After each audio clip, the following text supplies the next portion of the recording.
Sorry for the delay there. Wait on Scone. There he is.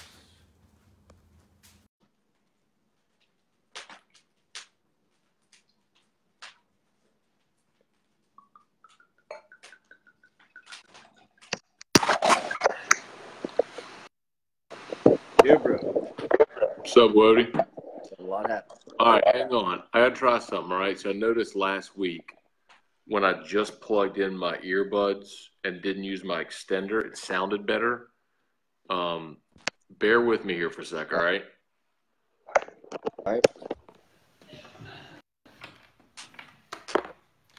Does this sound okay, or is this kind of hollow? No, it sounds good. Sounds fine. Yeah, bro, you got me? Yeah, I got you. You got me? Maybe not. Maybe that's my problem. Yeah, bro? Yeah. Yay or nay? Yeah. No, I thought it was good. Hey, could you hear me at all? Yeah, I could. I can hear you loud and clear. I didn't hear you back. Hold on. Weird. Hold on.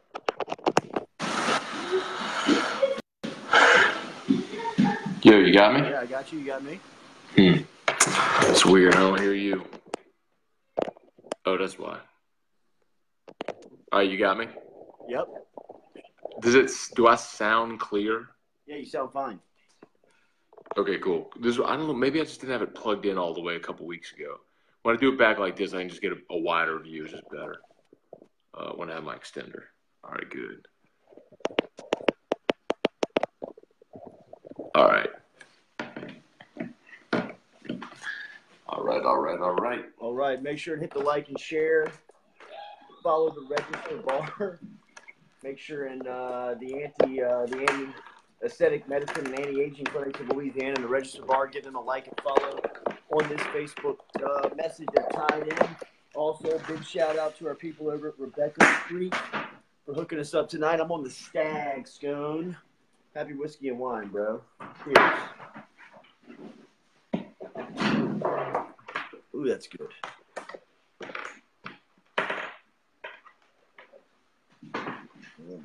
Hey, dog, you still got me? What's that? Cool. Make sure you still got me. Oh, yeah. I was getting set up here. I'm going to go ahead and I'm going to hit all the shares and all that stuff. If you want to fire away and start, feel free. I tell you what, man. Some of the youngsters, first off, cheers. Cheers to everyone out there. Wait, hold on. I got to pour my. Again, going with my Rebecca Creek as promised. Fine Texas small batch blended bourbon whiskey. The small batch is only available in Texas, but shout out to Joe Juba, the good people at the Rebecca Creek. And Jay, I know you're rocking some goodies from Treasury Wine Estates. That's right. Which one you got? I got the Stag, North Coast Cabernet 7L. That's a good one. 2016. It's a good one, man. That was a great year. 2016 was just a great year. 2016. That was a good one. The grapes were so fresh. So it was great. All right, cheers, everybody. Raise your glass. Cheers to another edition of Whiskey and Wine. Appreciate y'all for watching. Got the Waylon Jennings swag on them. Love it.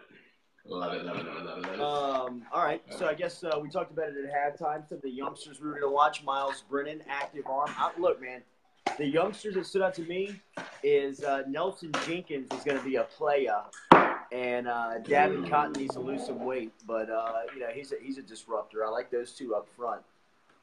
Dude. Yo. Dude. I mean, I'll grant you they were playing Rice, and I mean it's Rice, and Rice sucks a lot, but those two guys. Cotton was 54, and Jenkins was Nelson. What's his name? Nelson Jenkins, bro. 47. I had to look up who 47 was. I was like, who is this animal? I mean, maybe just an animal.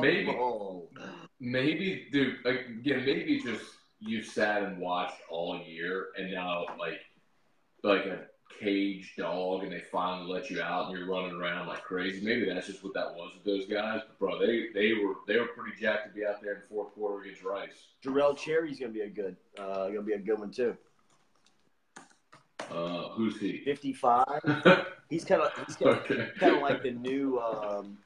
He's going to be like the Caleb on Chasson, the Arden Key, the Mingo. All right.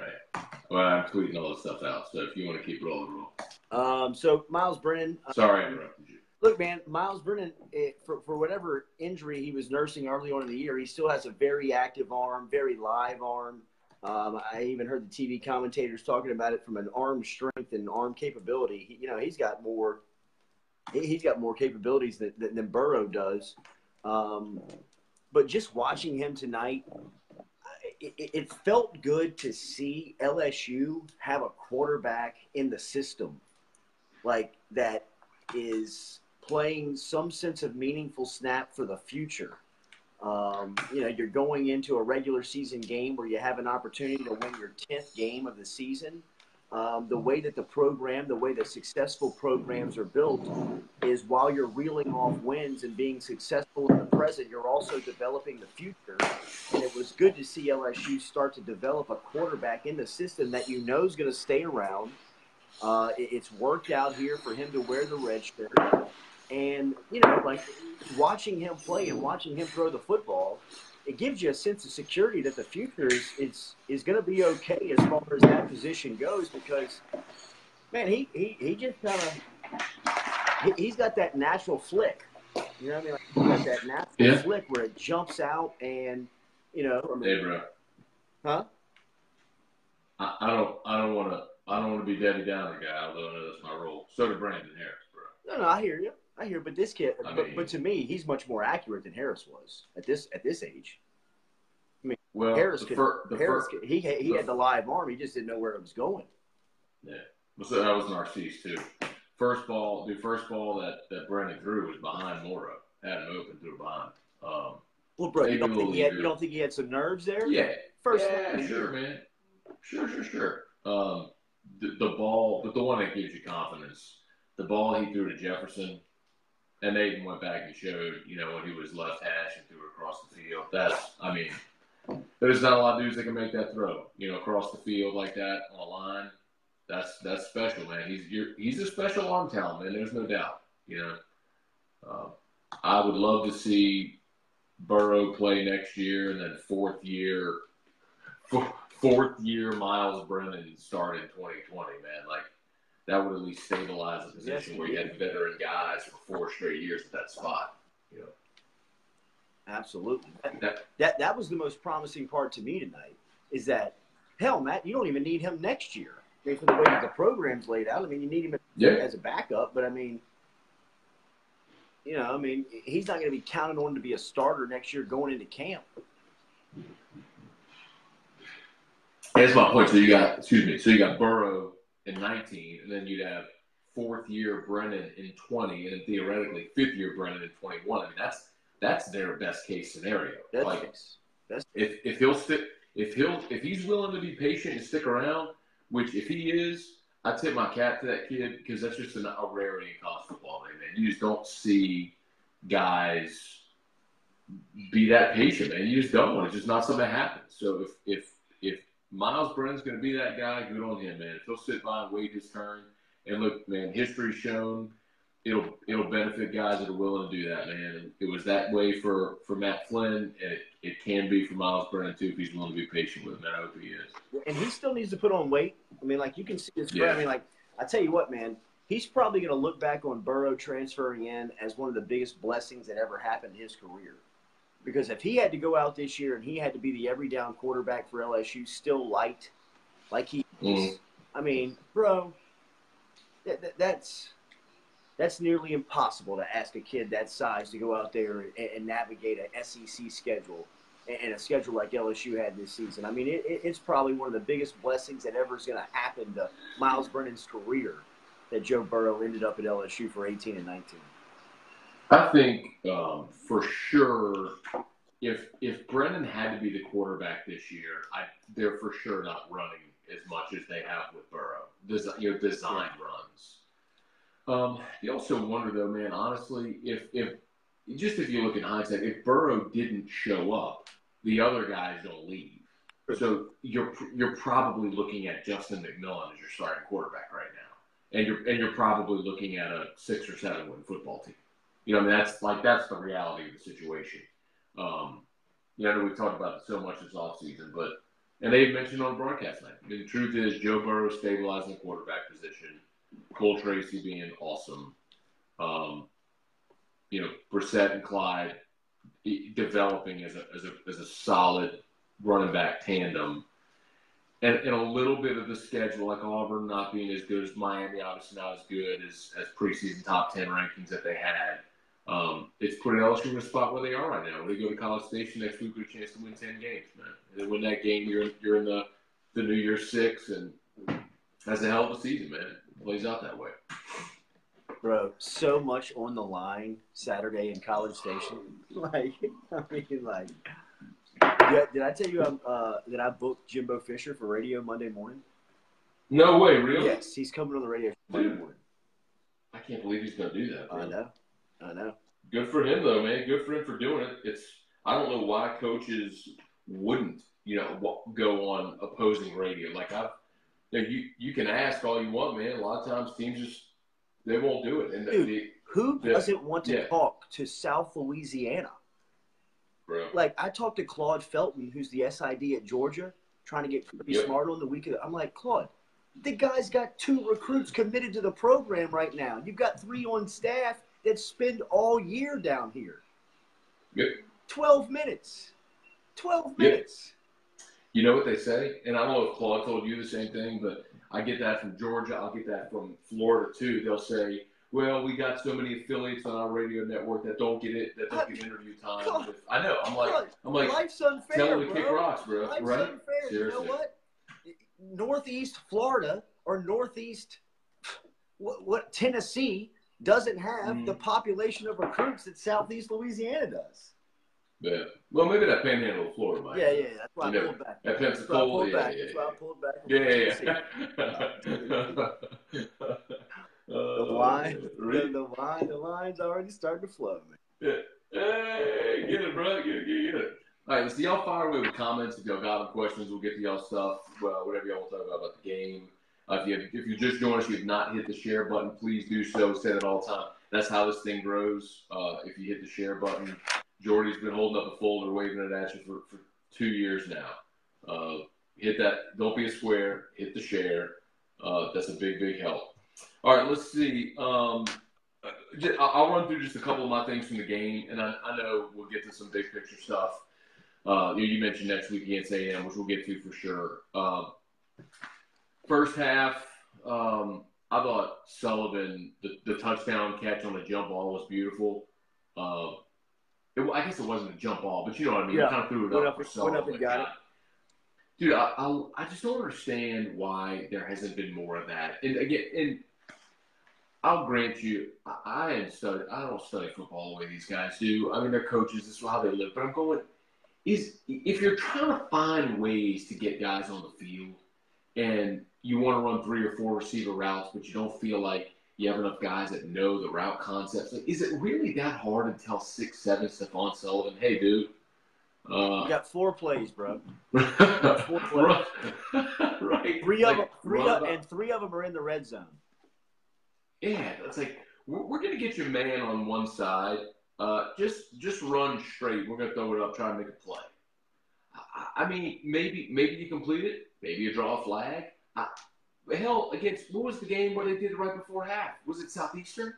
The one that they completed the one to D. Anderson. No. Did D. Anderson or Sullivan catch it? Yeah, Sullivan. Did one right before half. It's like there just aren't that many defensive backs that are 6'7", bro. I mean, if any. I don't think there are probably any. So, anyway, I like seeing that, man. But I guess the frustrating thing is you got that ball. You've got that play. You got that option. And you sit on it until, Rice. Anyway, hopefully it shows they'll do it. I like the tempo. That was something that they did early in the season that they've gotten away from, I think in part because they didn't want to tire out their defense if they kept going 3 and out, but it worked tonight. Again, Rice is bad. But, do you agree, though, like, if you're going to do that, the more you do it, the more proficient you're going to become at it. It's hard to just pull it out of your pocket randomly and say, hey, let's see if it works right now. Then it doesn't, then you shelve it for another 2 games. You know what I mean? It's also tough to practice. I mean, this is a glorified scrimmage. I mean, that's all tonight is. Treat it like it is. When you're paying a team to come in, use that team. Use them to improve. But I thought that LSU did that tonight. Like, I thought that they got better by, going out and practicing tonight. I mean, dude, if nothing else, you put up 552 yards of offense and 42 points. Got a whole new feeling around the complex. If nothing, like, you went out tonight and you moved the football. I mean, it was against a 1-10, now 1-11 football team. Who cares? You're right. That's best win is against a SWAC school in week 1 when they needed a field goal at the Horn to win it. But I'm with you. I don't care. It was still live bodies wearing a different jersey, and you went out and dominated them, man. I told T-Bob in pregame. He said, "What do you want to see?" I said, "You know what I want to see? I want to see LSU throw the ball 50 times. I want to see LSU throw the ball for 300 yards tonight." So I said, "I want to see throw for 300 yards." Burrow 20 of 28 for 307. Cool. Through 2 quarters and 1 drive, I'm cool with that. Perfect. You know what I mean? Yep. 307. Had they left him in, he'd throw for 600. Yeah, and he had 2 dropped. 2. No, 2 touchdowns dropped. Or I guess the 3. Yeah. Sullivan was a touchdown too. Sullivan and two from Jefferson. I mean, his 300 easily could have been 400 and a couple more scores. So, but either way, man, drops happen to everybody. We can talk about that however we want to talk about it, but bottom line is, man, 552 yards of offense. You ran it for 180, threw it for 370. You kept the penalty, only 3 penalties on the day. You had the 1 turnover. Like the bad for me were the drops, and then I thought quite honestly, I thought they mismanaged the 2-minute offense at the end of the half. Oh, they definitely had points there. I mean, that's ugly. Can't take a sack. You're in field goal range right there for Cole Tracy, and you take the sack and the half ends. That's bad. But and then Jonathan Kirkland's fumble. Did you see Kirkland play at Lutcher? Yes. I never got to call any of his games or anything like that. I never saw him in the dome. Okay. Everyone always says he's explosive. I guess I just hope they don't. I hope they don't abandon him and the Wildcat just because of that fumble. I mean, I get it. You got to hold on to the ball and you got to be able to trust guys. I'm not saying that that's not a big deal, but sometimes you'll see a coach like a guy fumbles on the next drive, they go right back to him and give him the ball on the first play of the next drive. That's one of those things I wish they had done here. Maybe not Wildcat, but going back to him. What you got to lose, man? You're playing right. You're going to win by 6 touchdowns anyway. Just give the kid another shot. Because I think that's what he was talking about. What he was kind of foreshadowing this week when he was talking about like a surprise in the backfield. That's all I could really take away after watching tonight. I mean, other than Tate Proven's being pretty quick and fast, I mean, he still needs that. How about that? Yeah. Huh? How about that? When we were talking about the young guys that got in, man, that first play was nice, man. Yeah, he can move, man. He's small, though, bro. Yeah, he's very small. Very small. Yeah, that's a problem. So somebody, I just read a comment that said, "Hey, can LSU hire the Citadel's OC?"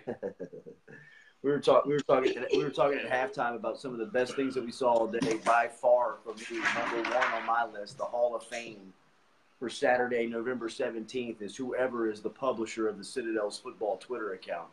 He won the day. I mean, he had me laughing out loud in my living room by myself, just taking shots. I mean, the first tweet of the day when he's like, "We won," goes to 10 spaces. The coin toss beat Bama. I love this guy.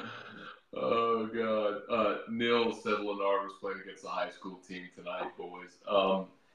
Yeah, man. I mean, Rice wasn't any good. We're still good to see those guys get a go. Jeremy Knockan asked about a time for the A&M game. It's 6:30 next week. That's already been announced. So 6:30 on SEC Network, right? Texas A&M game? Yeah, next week. Yeah, I think it is the network because we were talking to Cole on Friday and he's got that one. Yeah.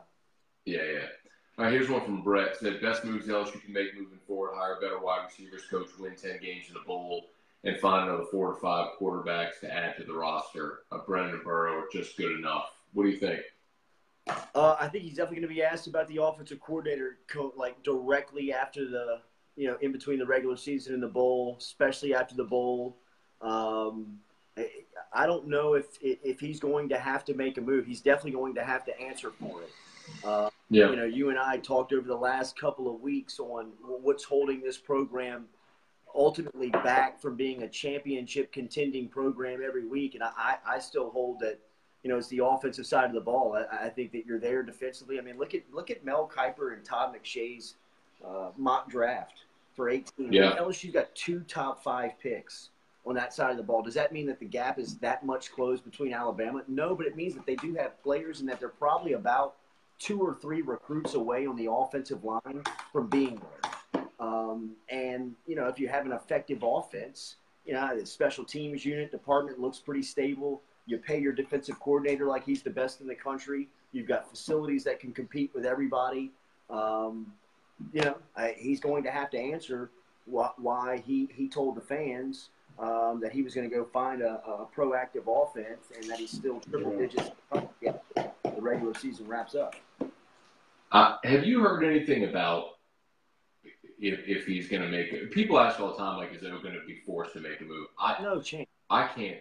No. And the other thing I've heard, again, I don't know if this is to what degree there, but it's like I think we all realize Steve was coaching as the tight ends coach, coaching toward retirement, and I think he signed that 2-year deal, and I think maybe there was kind of a wink, let me do the 2 years, $800K per year, and then you find a replacement.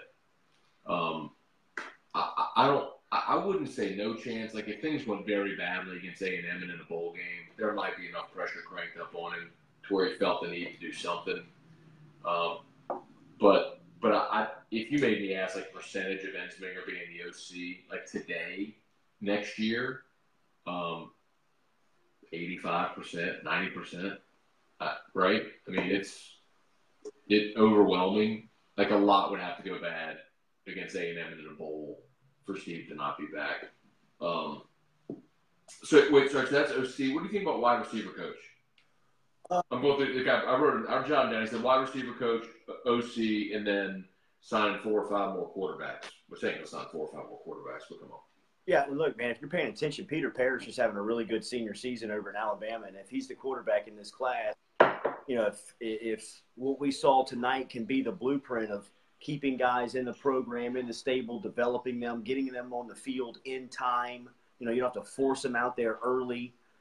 You can develop them, get them out there in a matter of when they're ready. Then, if you're watching Peter Parrish, he's got really nice high school senior highlights where, down the line, potentially he could be a nice player in the system. The wide receivers coach, I look at the contract there. You brought up Ensminger's contract. I look at Jerry Sullivan's contract. A 1-year deal is kind of a 1-year deal. He signed a 1-year deal, man. Their funding is retirement. Like I've said this all along. Like people are just hating on the guy. He was retired. They made him an analyst. Mickey Joseph could coach receivers. They signed. He's got a 1-year deal. They're funding for $500,000. What wide receiver coach makes $500,000? And that's what tells you that everybody is in play. When you have that checkbook, and you can go out there and you can negotiate with a $500,000 1-year contract. I expect there to be some movement. Yeah, Jerry Sullivan to me is the perfect role of an analyst. He's the absolute great definition of an analyst. So I definitely think that there would be some staff shakeup for sure. Yeah. Well, I can't ever remember a year where LSU returned every single person on staff. So, I don't know if you can. I haven't looked it up. I cannot remember a year, and I've covered every season since 2007, so 11 seasons. I cannot remember a year where there was no staff turnover, like 0. So, like there will be staff turnover. ideally, you got to get guys that can both coach on the field and recruit. Yeah. You can't hire Dennis Johnson and say, well, you're going to be the recruiter because Ed's going to coach D-line. And then you hire Jerry Sullivan because you say, well, Mickey Joseph is going to be the recruiter and Jerry's going to coach the receivers. It's like, at some point, damn it, like, there's enough coaches in the world that can do both. Like, you got 10 spots on the staff.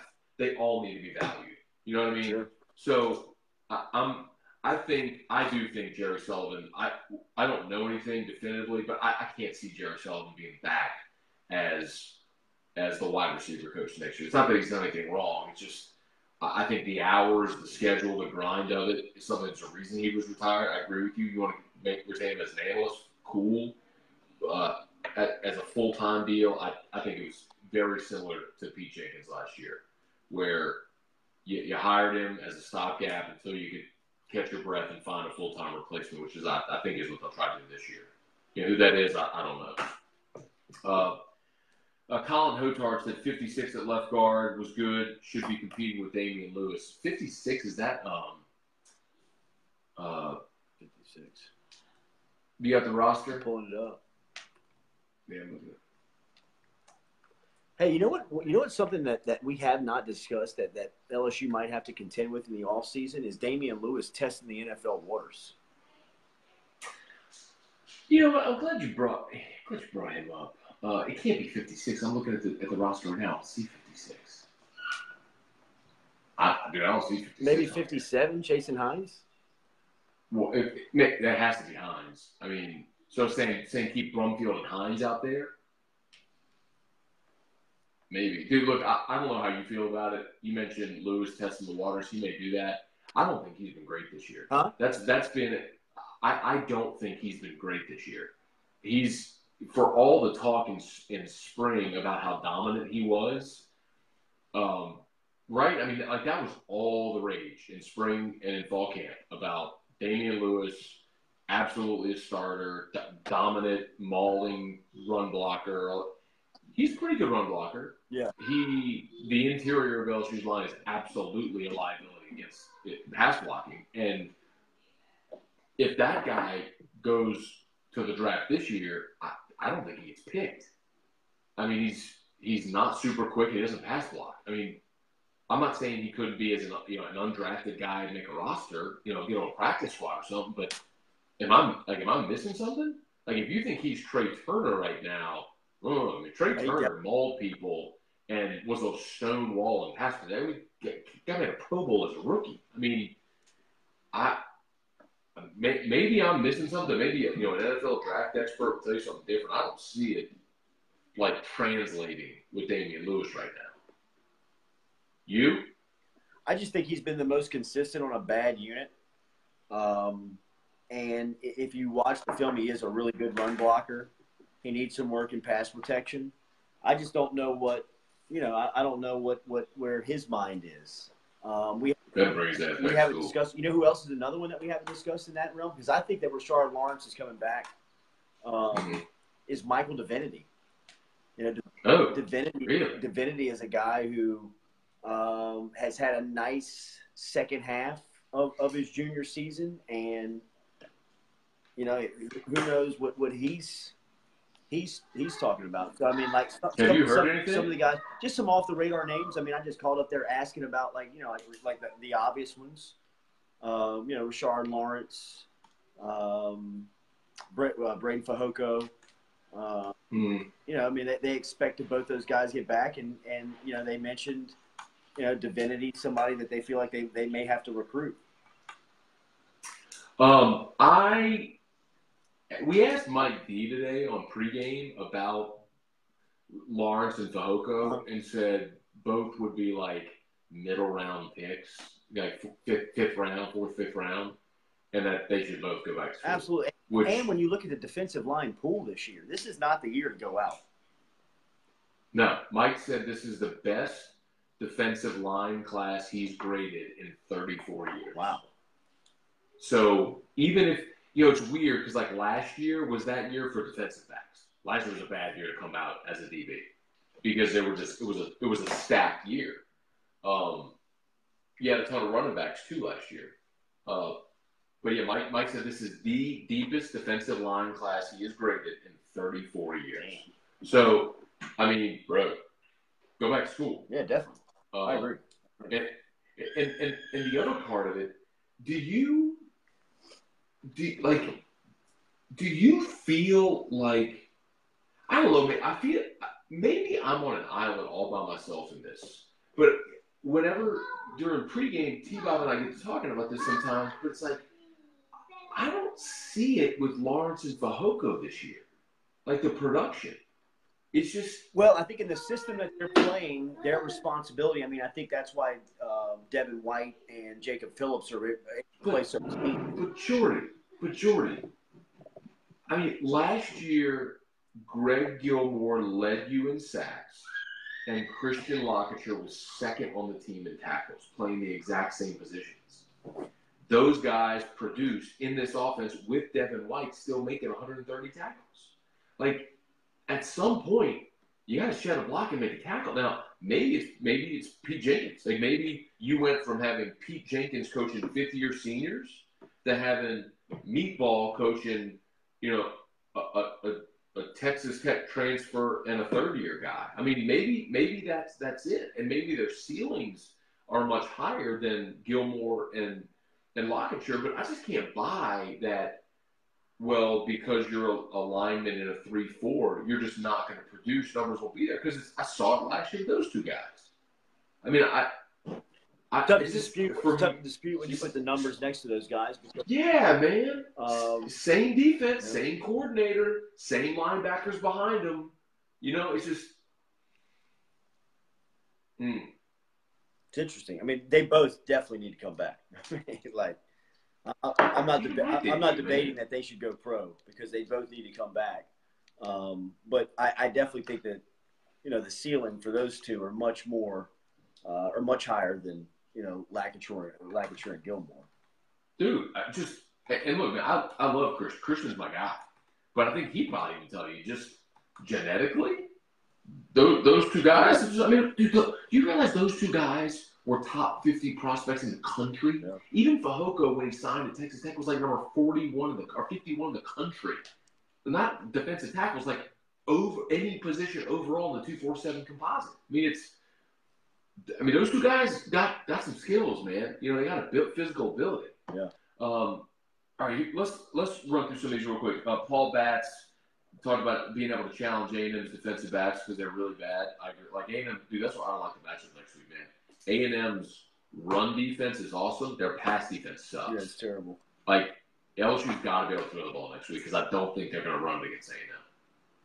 Well, hopefully they come out and they play call aggressively like they did tonight. I mean, no, so. That would be the formula. Bobby Bennett asked if the LSU network could replace their current postgame show with Whiskey and Wine. They should. I'm just kidding. It's a joke. Hey, Paul, hey, Hunt, you're fired. Get out of here. Guy named Hunter asked who would be our choice for OC if they make a change. I got my name. Yeah, I know, and I watched your guy on Thursday night, and I was pretty impressed with him. Kendall Briles, that cat he's sharp, man. That was impressive. They're just very organized, and just listening, asking around, it's a very simple scheme that you can dress up and make it look a lot more difficult. But once in the system, I think it's easy to understand and execute. I think that there is something to be said about the 20-hour rule with college athletes. You only have 20 hours a week. You don't want to overload them. You don't want to throw so much at them where you have to consume and study and be able to memorize. I mean, simplify, man. Strip down and simplify. Yeah, dude. And Kendall Briles was impressive on Thursday night, man. Impressive. I don't know if they're avoiding because of the Baylor thing. I don't know how much of that touches him, how much of that was his dad. But you just want to talk about a guy that everywhere he's gone and run offense and call plays, they lead the country in offense. I mean, go hire me that guy. Joe Cat have asked, is Aranda solid for next year? Think about Aranda next year. I mean, I know his family's building a dream, their dream home here in Baton Rouge. Here's what I get on Aranda. He doesn't have this starving aspiration that you see in the coaching field to run his own shop. Like he doesn't have this mega motive. He's not mega motivated to be a head coach. I think that he really is just a defensive mind that he gets paid really, really well to hand select his group and coach the top athletes in the country. I think he's pretty content with that. I mean, I think that he understands that he can walk outside of the LSU football complex and go grab the best defensive tackle in the country in Ismail Sobcher. He can get the best cornerback in the country in Derek Stingley. He can get one of the top linebackers in Dante Starks. He can get all these guys, and all of them are within an hour drive of where he's coming from, and you pay him $2.5 million. I think he's content. The only thing that, to me, may start to rub Aranda down the line is that he has so much pressure on his side of the ball every single night. Yeah. Like every single week, it's got to be his unit that either keeps them in the game or, allows them to win it. So, so the next time the Green Bay Packers come calling, does he listen? Because of something like that, maybe. But I know that, ultimately, he turned down Jimbo Fisher because it was a difference of like $400,000, and his family just said, "Look, we like Baton Rouge, we like the school, we like our friends, we like the social circle, the kids are comfortable. Let's just stay here." And I think it's good to know that they're building a home. But that's a fickle trade. But to me, Dave Aranda is, as a defensive coordinator with the ability to coach prospects like he's coaching Devin White, Derek Stingley, he's pretty content. Dude, you're totally right on Aranda with his family. Like, ultimately, Dave's wife is the reason they stayed. No doubt. They've got small kids, and check me, but I think they've moved like 4 times in 9 years. And she was like, "I like it here. I don't want to go." The money with A&M and LSU wasn't that different. It wasn't like because LSU broke the bank, they stayed. Right. I think ultimately it was a thing where she didn't want to move. So I cannot see Dave Aranda leaving LSU for another college coordinator job. For all the reasons you just said, money, recruiting, everything. Maybe an NFL DC job, or it would have to be a Kirby Smart scenario where the right job, head coaching job at a major Power 5 where he would have every resource came open and they said, "You're our guy. We're going to pay you whatever you need." And we don't care. We don't care that you have 0 head coaching experience. We trust the fact that you've run that side of the ball. You've seen it run at the major level for so long. We trust you can do it. And, but here's the deal. I don't know if he has the motivation like Kirby does to become a head coach. It was always known within, like, kind of underneath the surface, that Kirby was kind of like, he was kind of plotting and seeking out where he was going to land. I mean, he always had Jimmy Sexton working on that for him, and that Georgia job is what he wanted. And once it popped, I mean, he jumped. I don't think that there's that job for Aranda out there like the USC. He's from the West Coast. I don't think UCLA, USC. Like, I don't think any of those jobs, say, "Hey, we want to bring my family home." Or, I mean, like, he can, like I said, he can go get the best cornerback in the country. He can go get the best defensive lineman in the country. He can go get the best defensive linebacker. He can go, I mean, like, all these guys are within an hour drive of his building. And in recruiting, he's kind of, like the Bill Bush hire. That's all him. Yeah, for sure. I mean, that was part of his condition. That was part of the deal. Hey, was he got to handpick the 10th coach. So they've handpicked Bill, but they got Caputo on staff as well, so he's got his guys there. I mean, he is legitimately the head coach of the defense. All right, let me throw this hypothetical. All right. Clay Helton gets fired at USC. Lynn Swann calls Dave Aranda and says, "I'll give you $5 million a year. Come be my head coach." Well, then he's probably going to listen. I mean, like. Of course he's going to listen. Does he go? Probably. Like that. Yeah. If you turn that down, you're never going to be a head coach. Exactly. I mean, that's if you turn down Southern Cal, their history, recruiting, living in LA, if you turn that down, you're never going to be a head coach. I'll take that hypothetical and raise you one. Okay. If you're Ed Ogeron, would you hire Clay Helton to be your offensive coordinator? Not just no, but no. With every ounce of my being, no. Zero chance. No. No. I would rather Steve go look at Clay Helton's record with Sam Darnold and without Sam Darnold. With Sam Darnold, he's like 19-4, something like that. Without him, he's sub 500. He benefited from having a top 5 draft pick quarterback, rode that, and has done nothing without him. I've referenced this a couple times. Referenced with AFR this week. 247 Sports does their talent. Have you seen the thing that they do? It's the team 247 team talent standings, like roster standings. Like the production, have you seen this? Like a production chart. It's called the Team Talent Composite. Here it is. The Team Talent Composite. They take how many 5 stars, how many 4 stars, how many 3 stars are on your roster, and they spit out a number. And it tells you who are the most talented teams in America. All right, you ready for this? Number 1 in the country, Ohio State. Number 2, Alabama. Number 3, Georgia. The next 2 are going to floor you, which is why their head coaches should be fired today. Southern Cal, Florida State. Damn. 4 and 5 on that list. Then Clemson, then LSU. Damn. You have that much talent, and Clay Helton is looking at a 5-6 record right now. Willie Taggart with say what you want, man. Jimbo kept recruiting at Florida State, and he left the cupboard full at Florida. Their offensive line is young, but they got talent everywhere else. They got a dominant running back. They got a veteran quarterback, and Willie Taggart struggling to a 5-6 record right now, bro.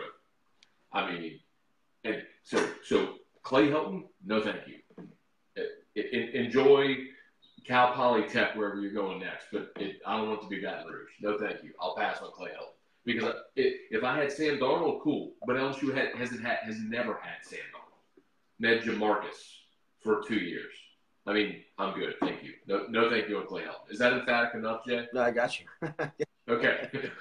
I got you. All right, so Nick asked about T. Martin. Let's think about T. Martin. Same thing, huh? He said T. Martin for wide receiver coach. Good relationship. Bro, T. Martin should have gone to Tennessee, bro. Yeah, he should have. He should have gone back. Absolutely. Look at my boy with his T-shirt. Yeah, like Ogeron, they have a good relationship. Mickey Joseph is gonna have to prove himself in New Orleans in the recruiting cycle here, man. I think when I think staff change up, I think exactly like you do. You've got to be a hybrid. You've got to be able to do both. You got to be able to coach on the field, develop players, but you got to be able to get them in, and you got to be able to do that in one office. You can't coach on the field and not recruit in the home, and you can't be strong in the home and not be able to develop on the field. I think those 10 spots are very valuable.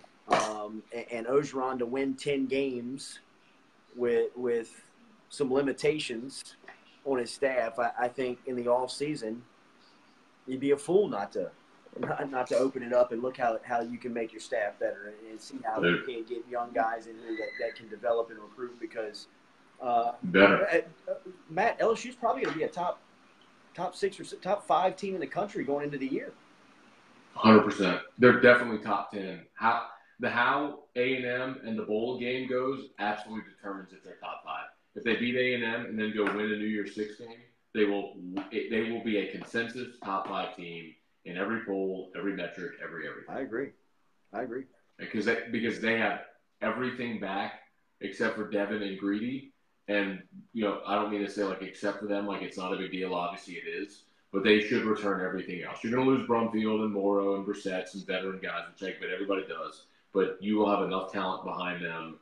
I mean, you will be better at running back next year with John Emery coming in than you are this year. I mean, like overnight, you upgrade to with Emery and Banks and Allaire next year. I mean, you've got a top tier. You're in the top 6. Yeah, you're right there in the conference. Yes. All right, John said they need to go get Tony Hall. What do you think about Tony Hall? Yeah, I mean, wait, is that Arkansas? Is this Tony Hall is at Kansas? He was the Warren Easton head coach. The Warren Easton head coach. Miles is probably going to keep him. I would. Did you see Puka today? Yeah. I didn't realize he was having that good a year, man. Because I paid zero attention to Kansas this year. I didn't realize Puka was doing what he's doing up there. I mean, dude, Puka's a miss. What did he end up with? Like for the season or today? Today. Hang on. I'll look it up. They couldn't get him qualified, huh? No. That was a big problem. Puka, he was here you go, Puka. 15 carries, 252, 2 touchdowns. He averaged 17 yards a carry today. Bro, and now look, Oklahoma's defense is dog they're shit, bad. But bro, 17 yards a carry. 17 yards a carry is 17 yards a carry. That's impressive, dude. But hey, what you think about Les? We didn't talk about that. Yeah, we didn't talk about that. Like this to me, this is epic Les. You know what I mean? Like, you're gonna give up the $133K a month, dude, to go to Lawrence, Kansas, and try to rebuild that thing. All right, you know what I mean? Like, I talked to somebody at Southern Lab a couple of weeks ago that said Les was sitting up at the top bleacher during practice, and somebody was like, "What's up, man?" And he was like, just kind of keeping my eye on some things. Want to see what the future was like over here, and getting back. Wait, how long ago was this? A couple weeks back. Ago. I mean, fairly recent, within the last month. Because some of the whispers about Les with Kansas is that this has been done for a little bit now. Well, I think if you start to put if you start to cross the T's, dot the I's, and you start to look a little bit, the Jeff Long relationship, you've seen the rocky ground, the David Beatty situation, he let him go. I think if we started to dig into it, it probably has been done. Mm. But it's one of those things where if you're Jeff Long, you don't fire David Beatty at that moment, like make it public unless you know exactly. You've got your ace in the hole. Exactly. Like, the only people that would screw that up are LSU in 2015. That's right. So and 2016. I don't get it. I don't get it. But for him, who's always said he's a football coach, wants to be around the game, and wants his own program. I mean, here you go. I think that one thing is going to happen, and I think he will retain a guy like Tony Hull, because Les knows where the players are. He knows where they're at. Is that he is going to get players. He's going to get Les can recruit, bro. Huh? Les can recruit, bro. Recruit. He is. Dude. He is the ultimate closer with the most powerful decision maker in the home. He gets to the mom faster than anyone. And this is coming from great recruiters. This is coming from people like Ed Ogeron, who recruited on his staff. And we'd ask him, what's your impressions of Miles inside the home? And he would take kind of like a step back, raise his eyebrows, and say, he's good. He said that, Pete Carroll was the best that he had ever seen. He said Les is right there with him as far as just within 30, 45 seconds, he's got the mom eating out of the palm of his hand. Yeah. You know what I mean? And the way that he protects the players in the media, the way that he protects the players in public, bro, come on. Go ask Erica. Sure. Go ask your mom. Ask my mom. Ask any, that's where they want him to be. Yep. I think I'm surprised Kansas, because that's not a good job Actually, I'll go with that's a bad job. Yeah, that's a terrible job, bro. That might be the worst job in the Power Five. It's up there. It's up there. Vanderbilt's in that number. I think Washington State is a terrible job, but Mike Leach is a great coach. I mean, there are some awful jobs. Rutgers is probably the worst job. That's a terrible job, bro. But I think he wants to coach so bad that he's going to take what's there, and he's got a relationship with Jeff Long, and yeah, I think he thinks he'll recruit Texas, he'll recruit Louisiana, and try to win there, man. And you're also at a spot where you got to do far less there to keep people happy than you do at Baton Rouge. Absolutely, bro. Nobody gives a damn about football up there. They just want to know how fast we get to basketball season. Yeah, man. If he goes, I'm with you, Don. If he goes 6-6, you go 3. You win your 3 non-conference games. You go 3-6 in the conference, or 6-6. You're in a bowl. You win a bowl game, go 7-6. That thrilled with you, bro. Dude, and you know how much they're gonna love that dude with his personality up there. Yeah. I mean, you go up there and have that personality and win 6 or 7 games, they'll put a statue of him. Yeah, man. I don't know if well, hell, maybe they would build a statue of him. Just for his personality, bro. Just because of next to James Naismith and Fog Allen. You know he's gonna be all up in the basketball games, dude. They're gonna. Dude. I mean, like he's gonna be Mr. KU, Rock Chalk Miles. I mean, like he is going to be all up in it. God bless. All right, I'm going to get to a bunch more questions here. If you're just joining us, please hit the share button. Also, Aesthetic Medicine and Anti-Aging Clinics of Louisiana. Appreciate them sponsoring Whiskey and Wine all year long.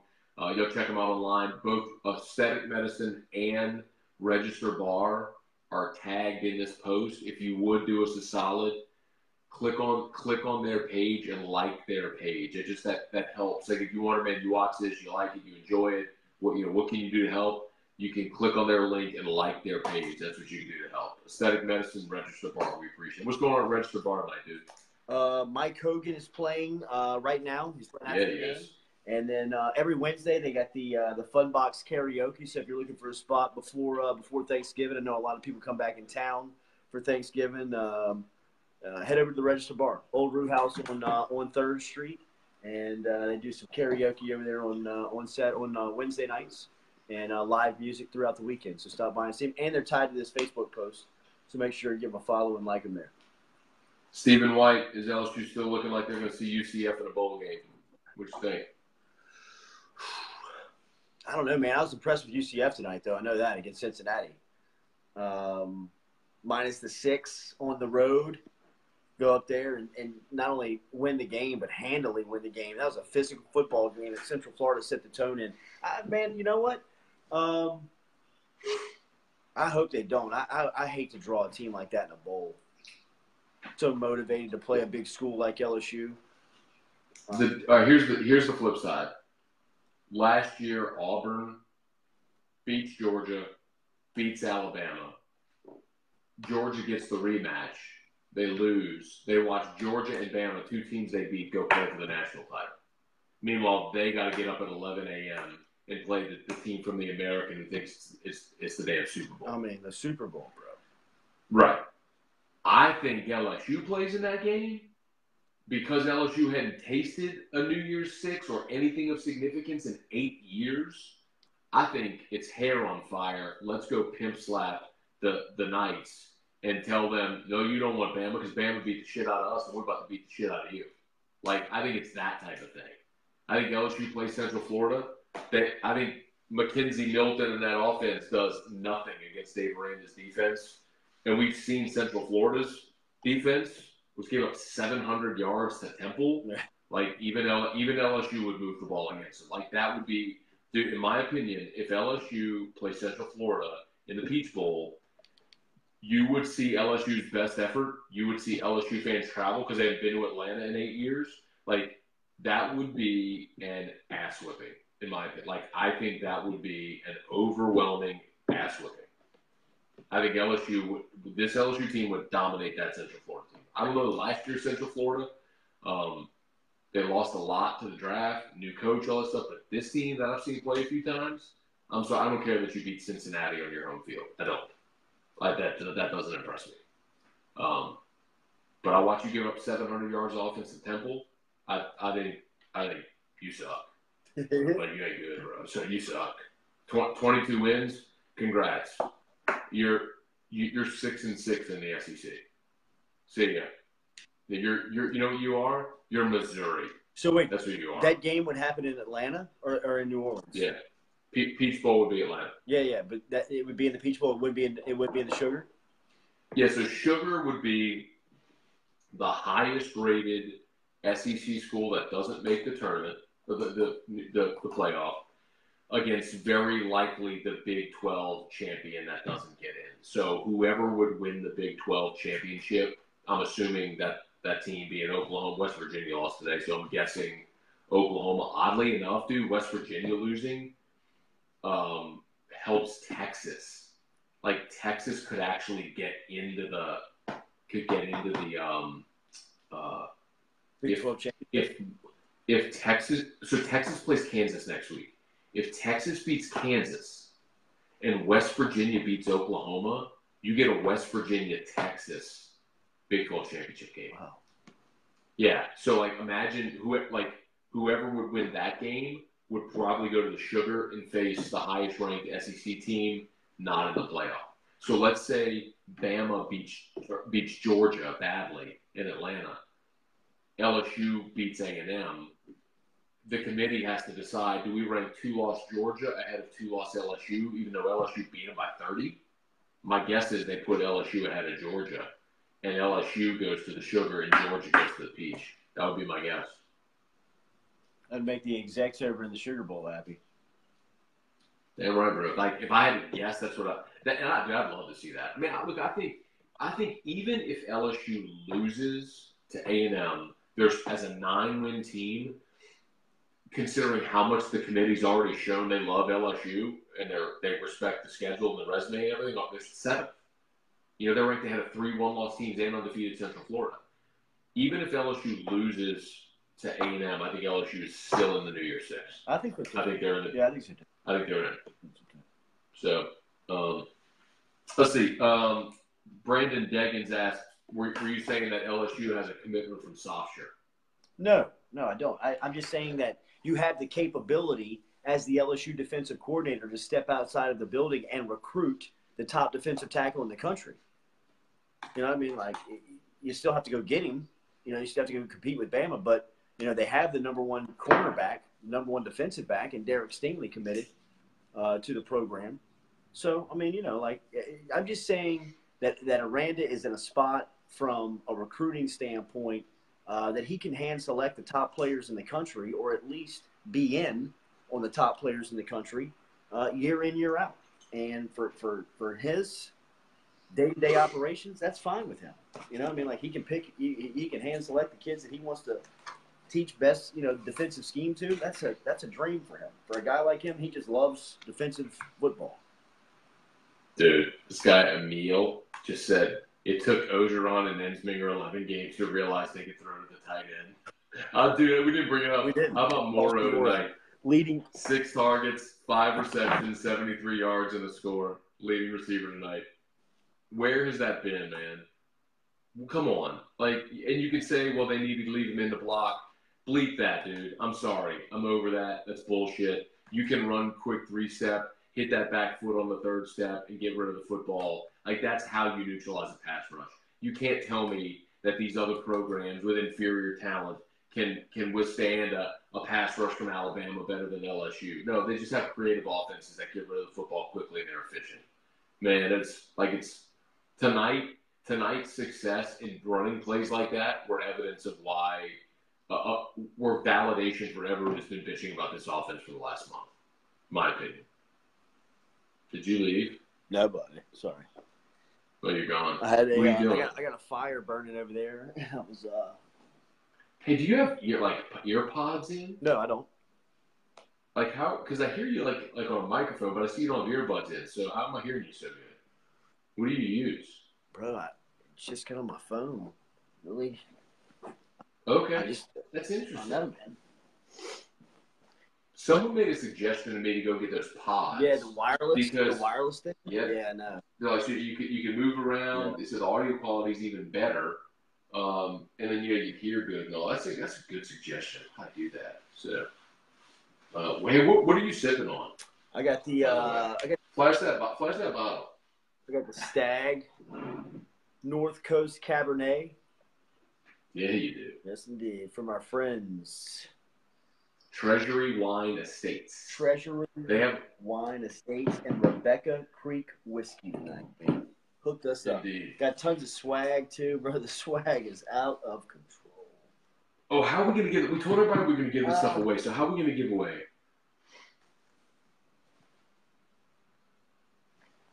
Maybe, how about this? I got an idea. If you have a bottle of Rebecca Creek or any of their wines, any of the Treasury Wine Estate wines, and there's a bunch of them in their category. How about snap a picture of it? Yep. Like tag in the post, me, Jordy, Treasury Wine Estates, Rebecca Creek. Like tag us all in that, and if you do, we'll hook you up with some swag. Is that cool? What do you think? I like it, man. Yeah, here's what we have to make sure and do.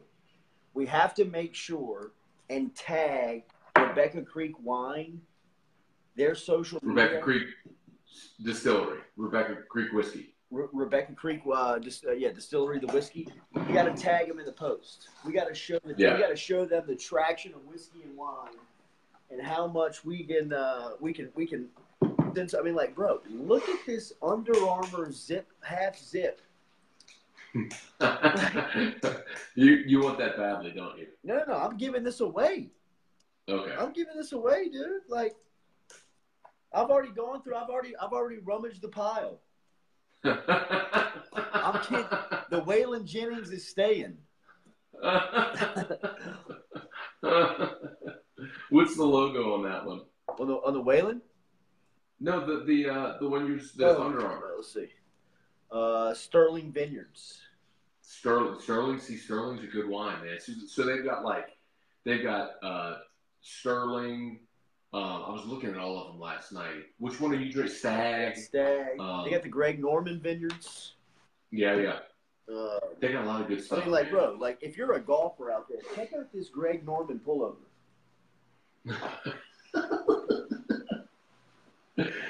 Dude, we shouldn't have spilled the beans, man. We should have just kept it all for ourselves. Didn't really greedy. Like, why did we decide we were going to give this stuff away? Maybe we do an event or something like that. We make people come, like, you come to the event, those will be like door prizes at an event. What do you think? I think we should definitely be more out in the public with events, dude.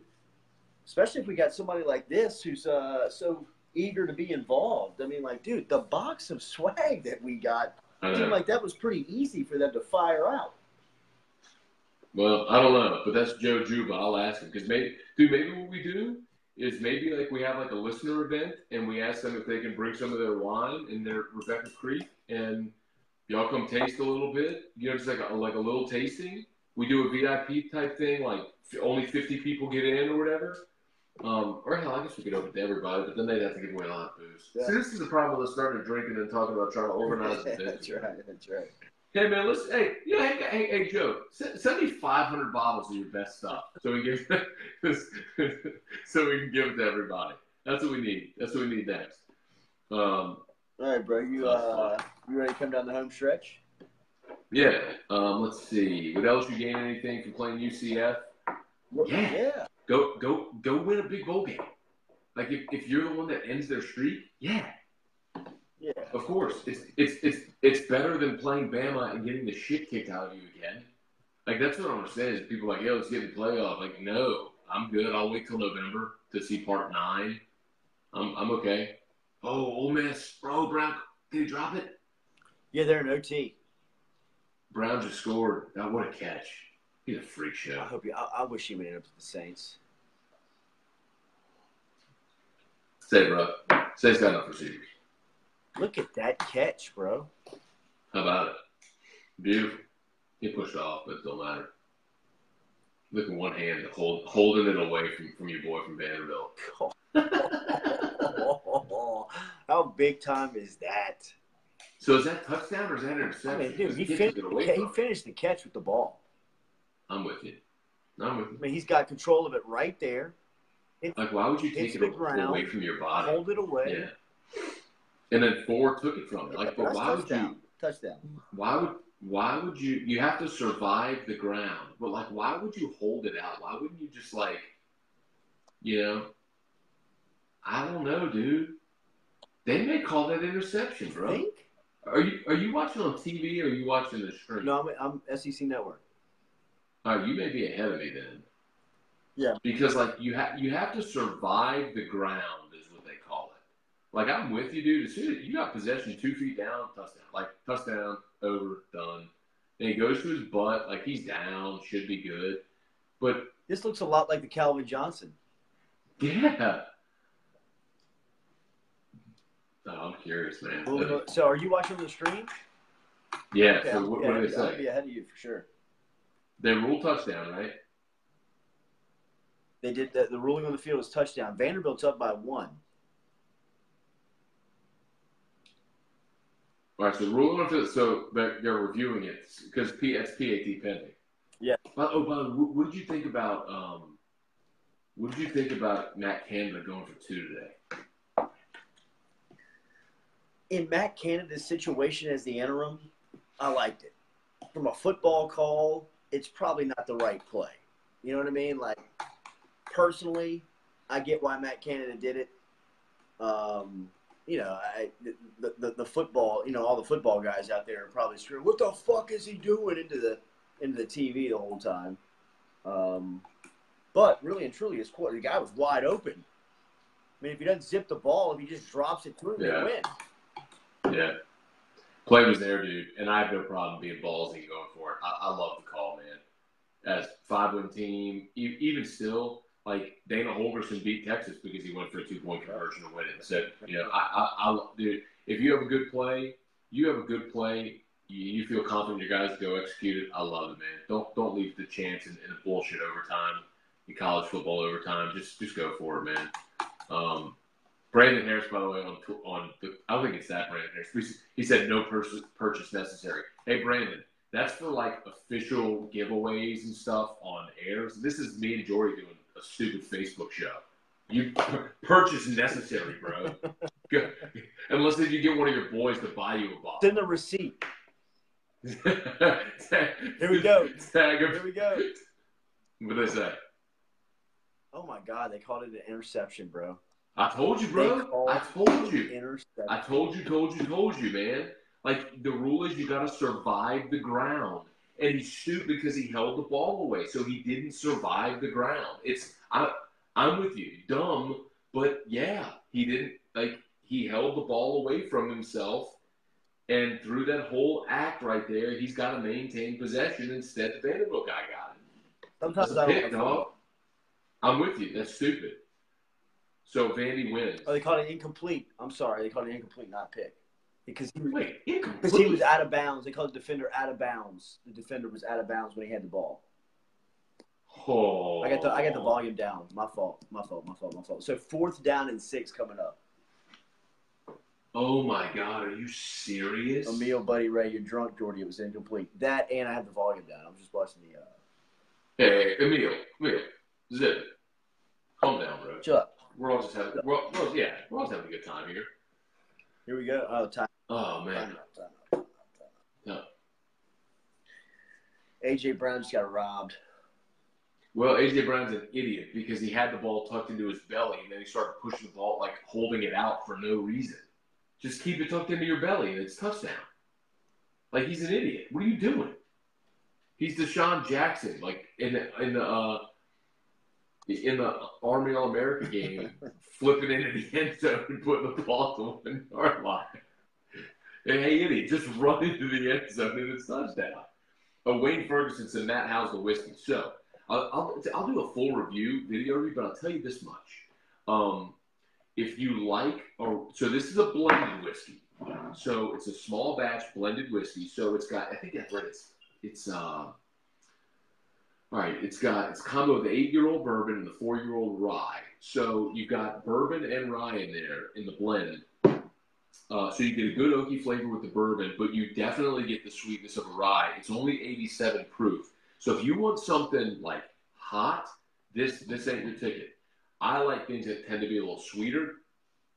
This has it for sure. And the first thing that you'll taste on the palate, you'll get that sweet sensation. You get a nice finish as well with the oaky flavor of the bourbon. But something I would definitely recommend, like as I've noticed my second pour as it's opened up, you'll definitely get more of the sweetness if you let it sit. So I'd say pour it and maybe let it sit for about 10 minutes or so. And let it breathe, and you'll get a lot more of that flavor as well. But it's good. Someone asked how much it is. Rebecca Creek's only like $25. The small batch is not available in Baton Rouge. It's only available in Texas right now. But you can go find Rebecca Creek, the bourbon, and anywhere. I know they got it. You know, Calandros has it. I think it's $25, something like that. $28, something like that. So it's a super affordable, good whiskey if you're looking for a sipping whiskey and not one to break the bank. It's a good one. It's a good one to go try. But this is my first time having a small batch, and I like it a lot. 4th down and 6, bro. Here we go. Here's the snap. All right. You want to play by play, or you going to wait to the stream? Yeah. Cameron drops back, looking towards Brown, incomplete. Knocked out. Vanderbilt won the game, 36-29 final. A.J. Brown's an idiot, dude. Good receiver, though, but an idiot. They're actually going to DeMarcus Lodge there. Let's see. How about this guy who said, that's not an interception, Matt. Work on your profession. What a dope. Hey, Jeffrey Hathorn. Dope. It would have been an interception. Jeffrey Hathorn. Don't tell me what to do. You work on your profession. Jeffrey Hathorn. How about that, huh? Eat your words, punk. Apologize to me right now. Jeffrey Hathorn. Work on your profession. Got you right here. Right here, Jeffrey Hathorn. Clown. Tell me to work on my profession. Go have a beer. Get off my stream. Bro, what channel is the Oregon game on? It's on the ESPN. ESPN is Arizona, Washington State. Where is that one? I'm pissed at Jeffrey Hathorn now. I just want to laugh at that. Can we all just make fun of him? Can we all just post and make fun of that guy? Everybody just make fun of. I thought everybody click on Jeffrey Hathorn. Everybody click on that guy's profile and go post on his feed and just make fun of him all night long. Please do that for me. Send him a private message and just mock that guy right now. Please do that for me. Tell him how wrong he is and how much he sucks at his job, and that he's terrible at commenting on sports. Please tell him that. I'm going down to the bottom here to see if any of y'all are doing it or if he's apologized yet. Has he apologized yet, Jordy? I haven't seen him yet. All right, I didn't think so. Jared Addison said Matt looks swole. Shut up, bro.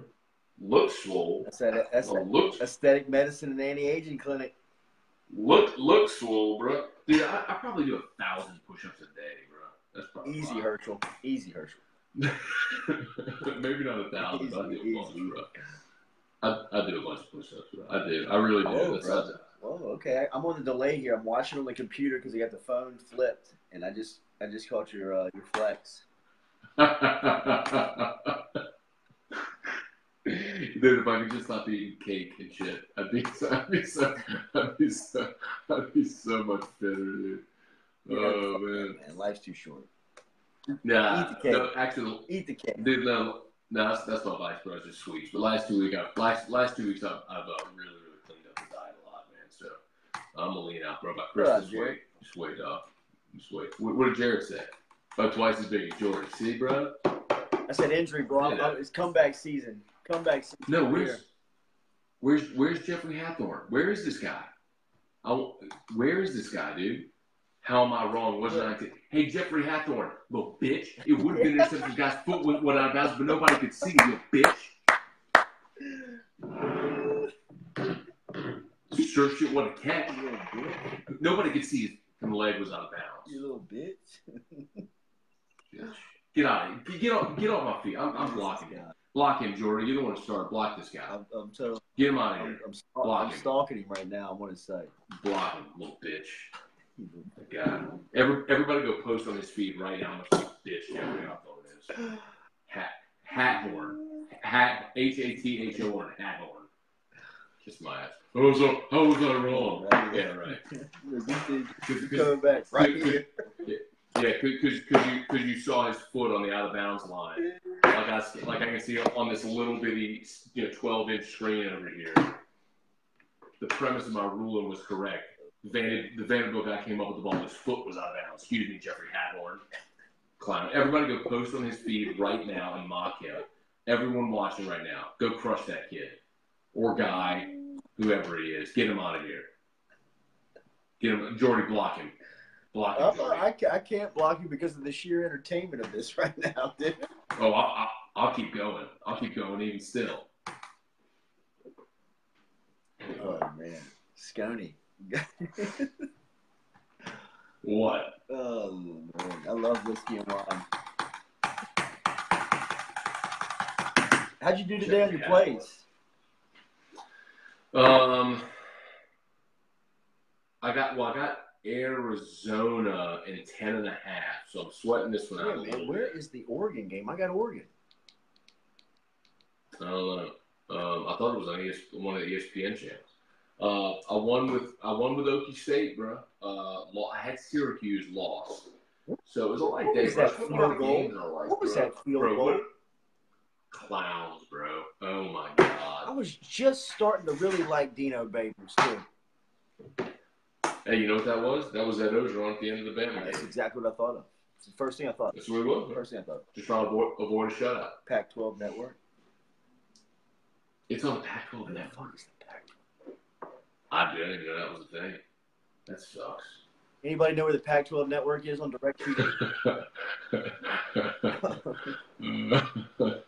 Hey, bro, you know, Help a homie out.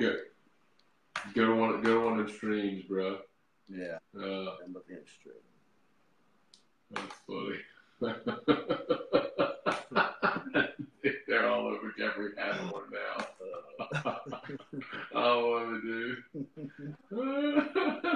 Jeffrey Hathorn was sneaking Sheldon Rice in the gumbo. Oh, God. That's funny. Hey, Jeffrey Hathorn, I don't care where you are. You're blocked, bitch. Get out of here forever. I don't want to hear from you again. Dude, somebody put Jeffrey Hathorn turns left on East Board in Highland. Oh my god, that's funny. Somebody just said hashtag little bitch Hathorn. Oh my god. Bro, I'm going to the Dome tomorrow. Me and little Jay. Good, dude. I think they'll win, bro. Huh? Eagles, they're going to win, bro. Eagles will have a shot. Yeah. I agree, man. I agree. Eagles have a shot, Brandon Marshall, 2 scores. Nah, come on. Clay. Michael Thomas, maybe. I don't know if Brandon Marshall gets on the field. How good is Michael Thomas, coach? Phenomenal. You ever heard Levitar talk about Michael Thomas? Nope. What do you say? He looks like he's good at sex.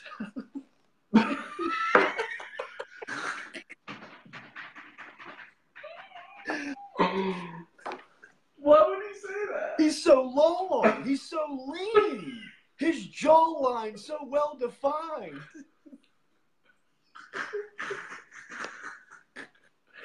He just looks like he's good at sex. Don't you still got? He does, Dano. He does. Discounted. I'm coming down. That was good. Every time they mention him. Michael Thomas, who looks like he's good at sex. Caught 13 passes yesterday for 260 yards and 3 scores.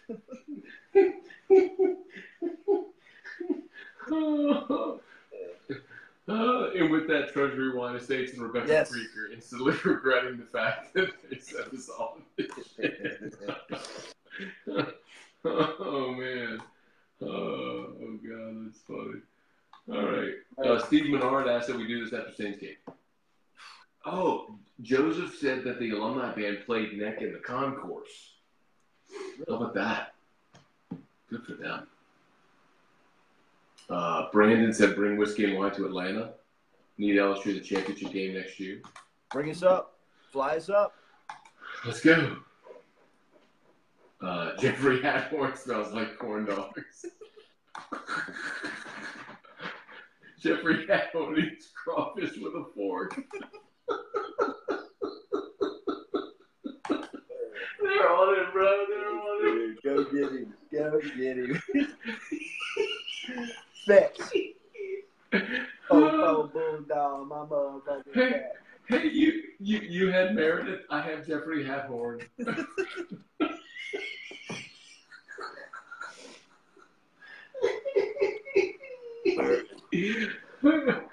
Oh my God!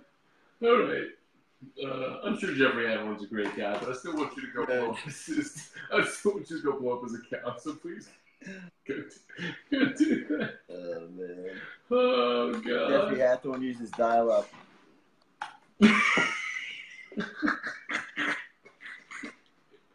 Oh, like Jeffrey Hathorn. Yes, I do. Hey, Jordy, block it. I want him blocked. Oh, God. That's funny. All right, bro. I think I'm done. I'm done. I'm done, bro. I'm done. I'm going to bed. I'm not going to bed. I'm going to watch Pac-12 after dark. All right, bro. Holler at me. Later, dude. See y'all. Have a good night.